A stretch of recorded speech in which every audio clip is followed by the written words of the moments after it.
More on streaming sports, streaming services, and Charlotte Henry's Edition podcast.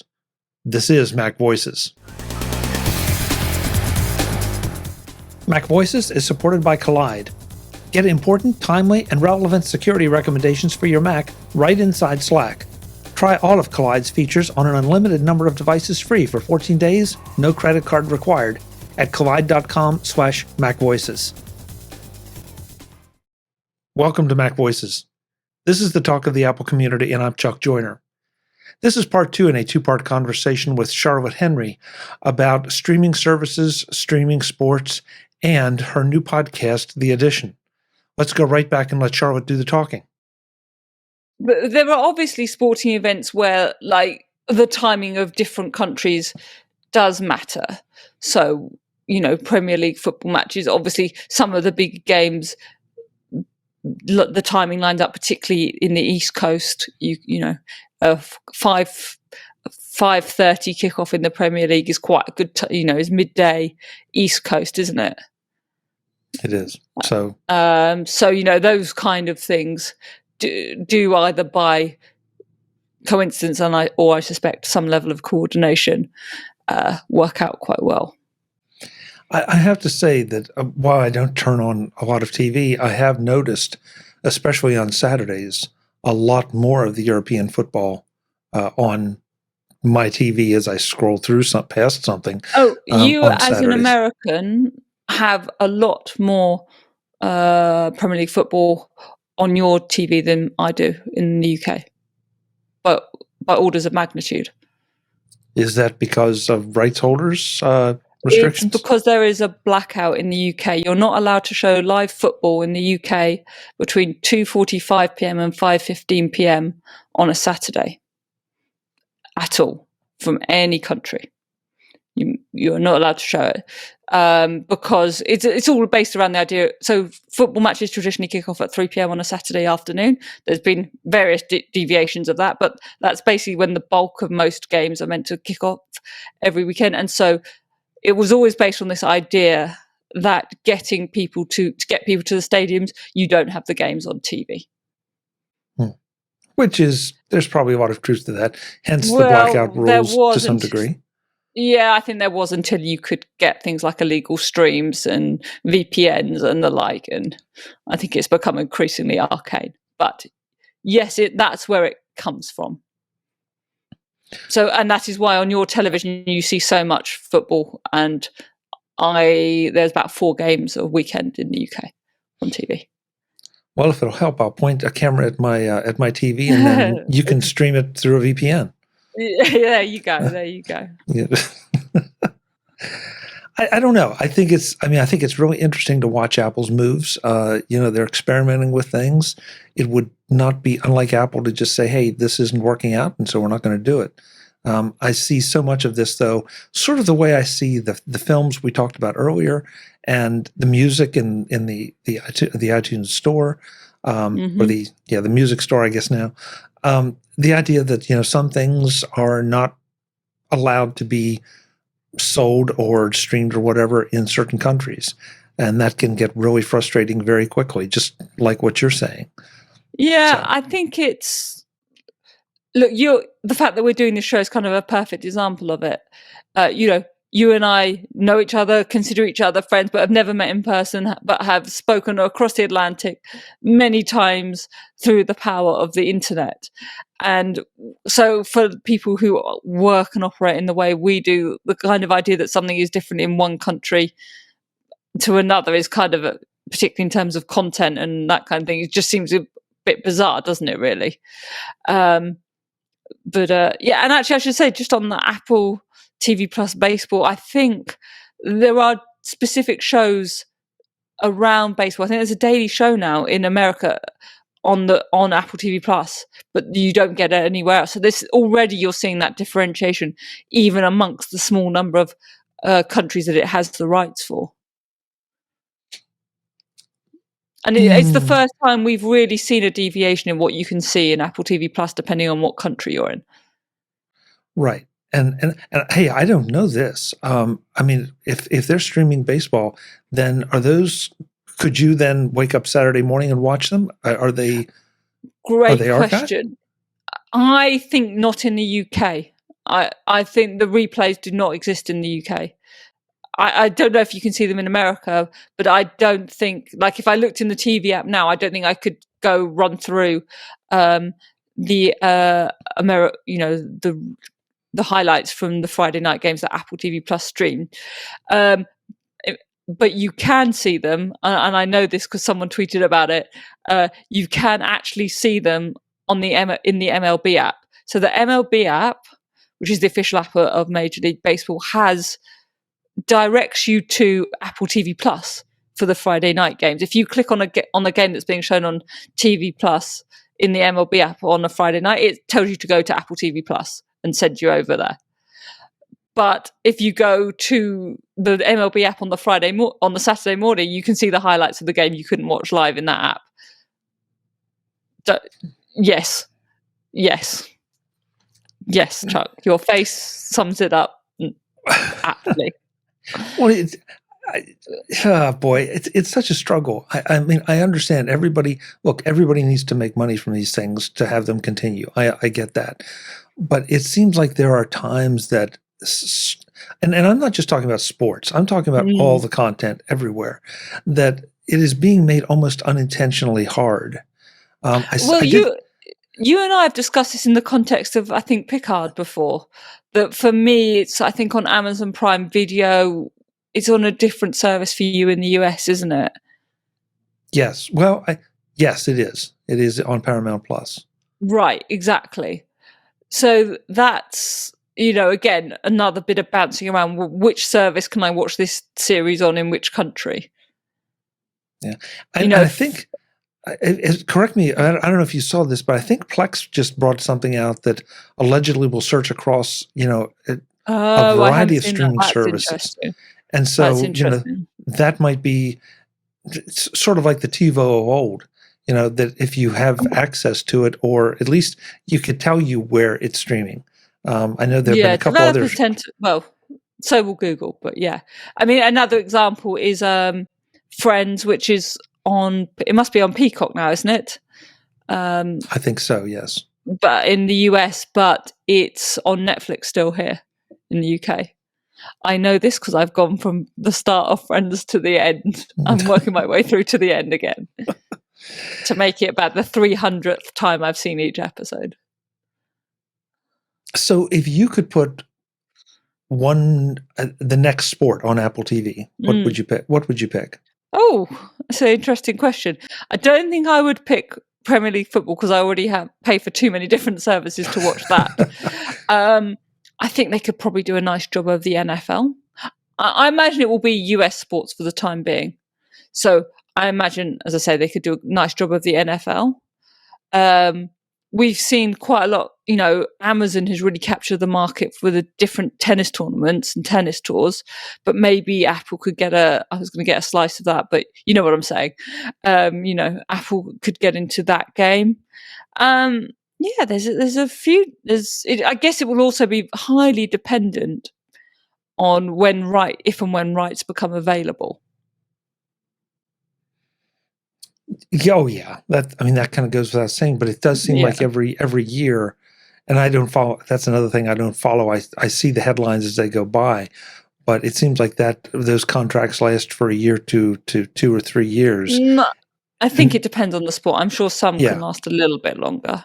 Yeah, and I don't know how a broadcast network would feel about then having that available on a streaming app as well. Sure. Well, here in the UK, kind of Sky Sports, BT Sport are really built around the fact that they have access to the Premier League football, for example, and other European leagues as well, and the Champions League. Sky Sports again makes a huge play of both Formula One and the NFL, but eventually those rights will become available. Yeah. Well, nobody's calling either one of us to ask, but that's why I ask you. Well, the other thing, of course, is that getting sports rights eventually is a very nice way to justify increasing the price of your streaming service. Yeah, that's true.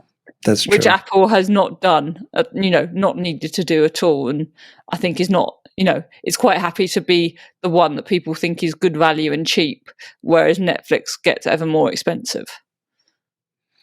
And I still, from day one, I've made this point that Apple's by charging what Apple does for Apple TV, you don't. It's almost a throwaway. It's almost like I don't have to think about it. It's so inexpensive. Whereas For every time, lots of people, that would be the case. Yeah. Yeah, you start doing the math on the Netflix thing for what it's cost you for a year, and it's like, oh, am I really watching it that much? If I am, it's a great value. But if I'm not, then it's maybe something I can do without. But with the Apple TV subscription, yeah, okay, I can. I can skip a cup of coffee. I can skip a burger at lunch or something and pay for it for the month and have access to a lot of really great content. Yeah. And a back, I mean, and a if back you catalog that's growing. Correct. Today's MacVoices is supported by Kolide. Get important, timely, and relevant security recommendations for your Mac right inside Slack. Kolide sends employees important, timely, and relevant security recommendations for their Linux, Mac, and Windows devices right inside Slack. How convenient. Kolide is perfect for organizations that deeply care about compliance and security, but don't want to get there by locking down devices to the point where they become unusable. The more you lock down, the less usable the devices are, the more discontented the employees are, and the more they try to work around the lockdown. Instead of frustrating employees, Kolide educates them about security and device management while directing them to fix important problems. Kolide knows that end users are one of the most significant untapped resources and a key to solving the most challenging security issues.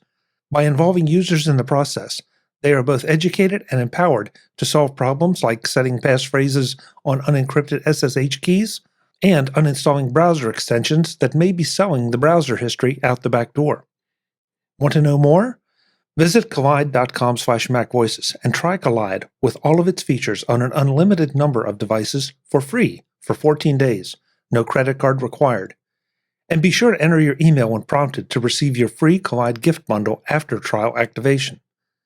That's kolide.com/MacVoices. KOLIDE.com/MacVoices. Kolide.com/MacVoices. Thanks to Kolide for supporting this week's MacVoices. Correct. And if you work out TV Plus, it's $60 for the year, isn't it? If you're not buying it as a bundle, if you're just buying it in and of itself, the bundle is a whole different conversation. Yes. But if you just want TV Plus for the year, I think there is an offer for $50. That's definitely existed at certain points.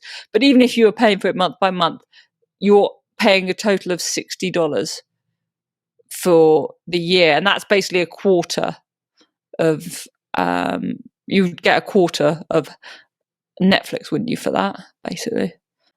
That seems about right. Yes. Yes. About 4 months worth of Netflix, And we haven't even touched on Disney and, all that. Yeah, which has also got a little bit more expensive. Started off as the same price as TV Plus, has got more expensive. But again, probably very easy to justify Disney being expensive when you're offering National Geographic, Star Wars, Encanto, so on, and the whole of the Mickey Mouse. Do you know what I mean? Like, there's a lot on Disney Plus that for a whole family.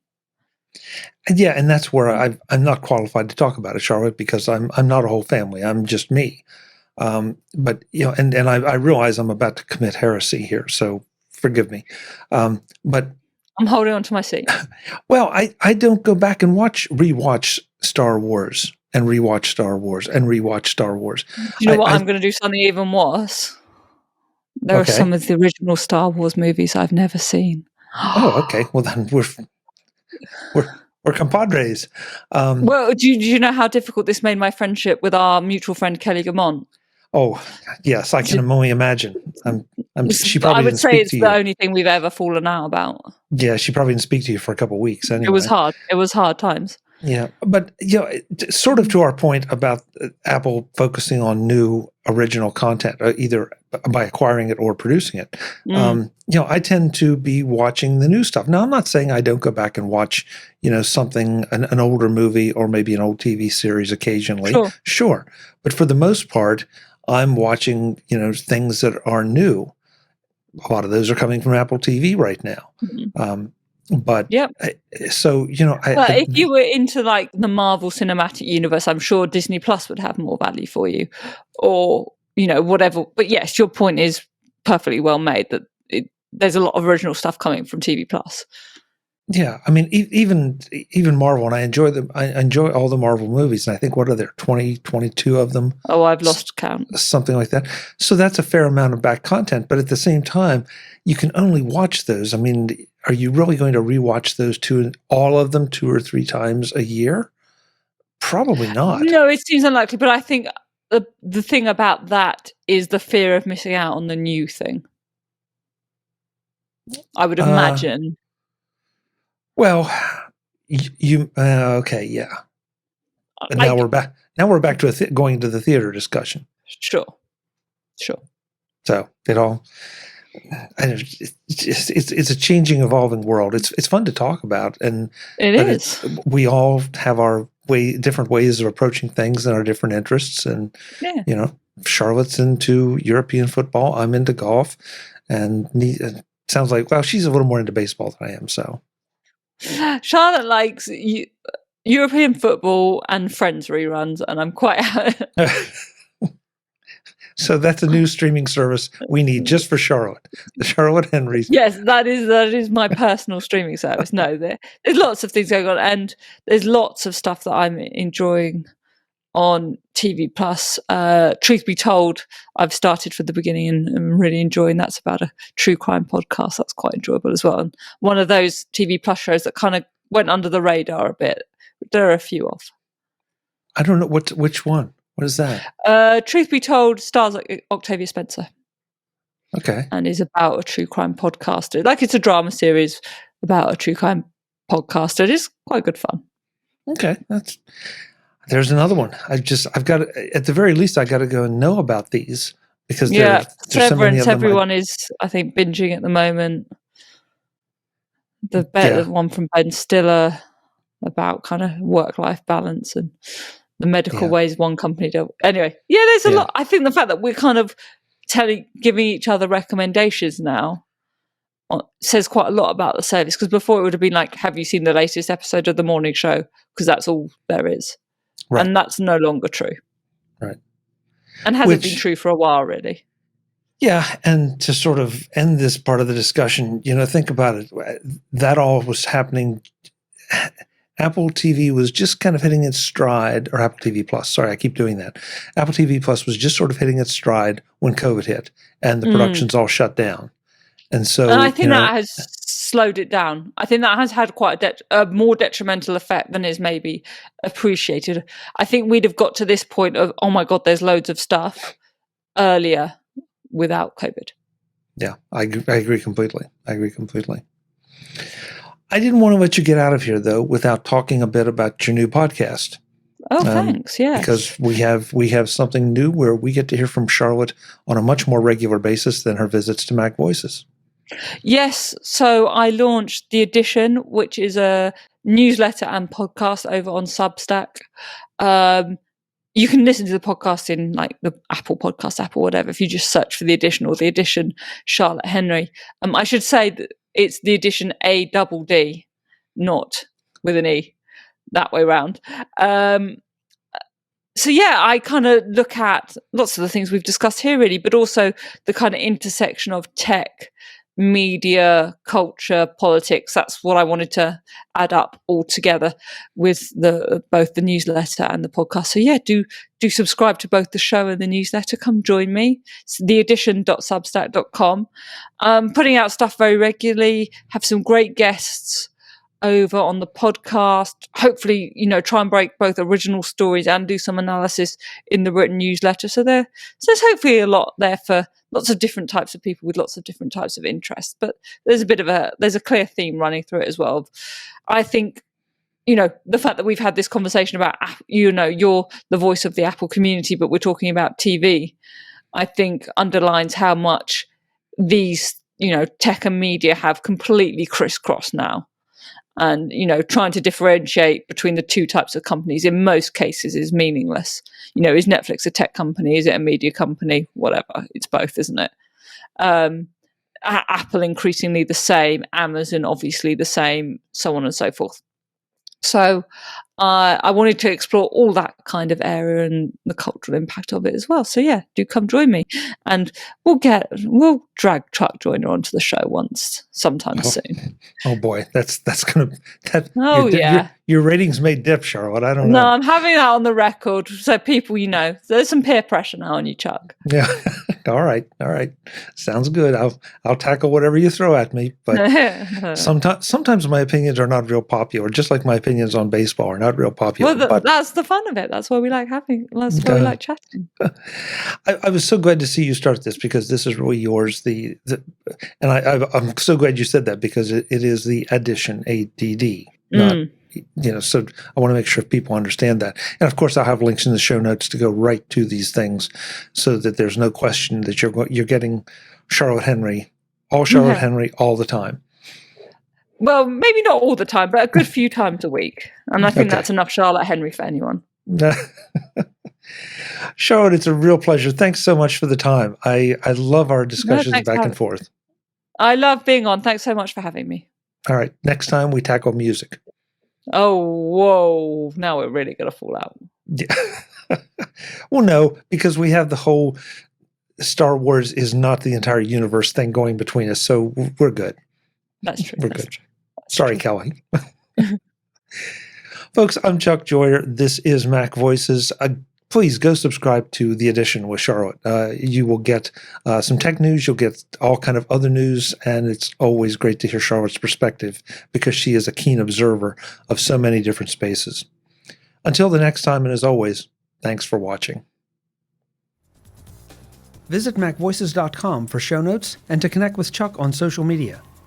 Get involved in our Facebook group or like our Facebook page, and get more out of your Apple tech with Mac Voices magazine, free on Flipboard and on the web. And if you find value in it all, consider supporting us through either our Patreon campaign at patreon.com/MacVoices, or by making a one-time donation via the PayPal link on our front page and in the show notes of each episode. You will join these fine people who help bring you Mac Voices.